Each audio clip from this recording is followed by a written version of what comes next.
Hello বন্ধুরা, আজ হচ্ছে বছরের প্রথম দিন, মানে আজ 1 জানুয়ারি। তাই ভাবলাম বাড়িতে একা একা না বসে কোথাও ঘুরে আসা যাক। তারপর মনে পড়ল অন্য কোথাও কেন, দীঘা গেলে কেমন হতো। তাই বেরিয়ে পড়লাম দীঘার উদ্দেশ্যে। কিন্তু বাড়ি থেকে একটা গাড়ি বদল করে আর একটা গাড়ি ধরার পর দেখলাম কি, আমি যে জুতো পরেছিলাম ওই জুতোটা ছিঁড়ে গেছে। আমি তাই ভাবলাম দীঘায় পৌঁছে প্রথম একটা মুচির দোকানে জুতোটা সেলাই করব। কিন্তু দীঘায় পৌঁছে তন্ন তন্ন করে খোঁজার পরও কোনো মুচির দোকান পেলাম না। আর আমি এত টাকাও নিয়েছিলাম না যে নতুন জুতো কিনবো।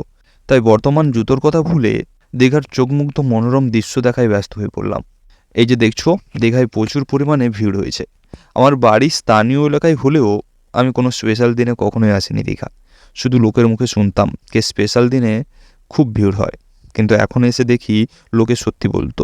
এত ঠান্ডার মধ্যেও দীঘায় পৌঁছে এত গরম লাগছিল যে আমি বলে বোঝাতে পারবো না। বর্তমান তোমার এই দীঘার মনোরম দৃশ্যটা একটু অনুভব করো, তারপর আবার কথা হচ্ছে।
এতক্ষণ তোমরা দেখলে 1 জানুয়ারিতে দীঘার মনোরম পরিবেশ।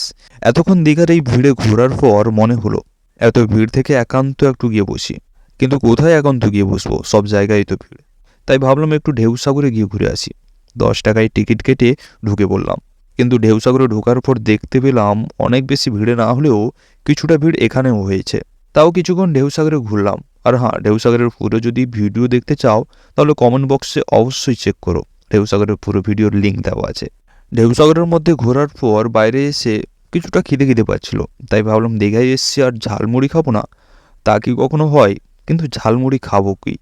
আমি পুরো সি বিচ খোঁজার পরেও ঝালমুড়ির কোনো দোকান খুঁজে পাইনি। তারপর ভাবলাম ঝালমুড়ির দোকান খুঁজে পাইনি তো কী হয়েছে, অনেক গরম লাগছে, কেননা আইসগুলা খাওয়া যাক। কিন্তু দোকানে গিয়ে দেখি আইসগুলার দাম আকাশ ছোঁয়া। অবশ্য অনেকগুলো দোকান ঘুরলাম, তারপরেও কোনো দোকানে সস্তায় আইসগুলা পেলাম না, কেননা আমার বাজেট কম ছিল। তাই আমাকে একটু দেখে শুনে খরচা করতে হতো, বাড়িও তো ফিরতে হতো আবার।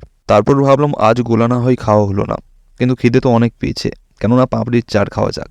তাই অনেকগুলো পাপড়ির দোকানে ঘোরার পর একটা দোকানে অর্ডার করে দিলাম, কারণ খুব খিদে পাচ্ছিল, কিছু তো খেতেই হতো।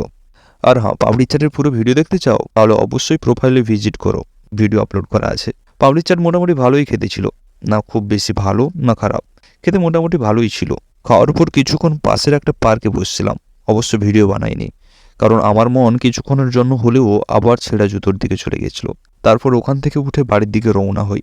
বাড়িতে এসে যখন পৌঁছাই তখন বিকেল 4টা। যাই হোক না কেন, বছরের প্রথম দিনটা মোটামুটি ভালোই কেটেছে। এরকম ডেইলি লাইফস্টাইলের আরও ভিডিও পেতে ফলো মি। আশা করি ভিডিও আপনাদের পছন্দ হয়েছে।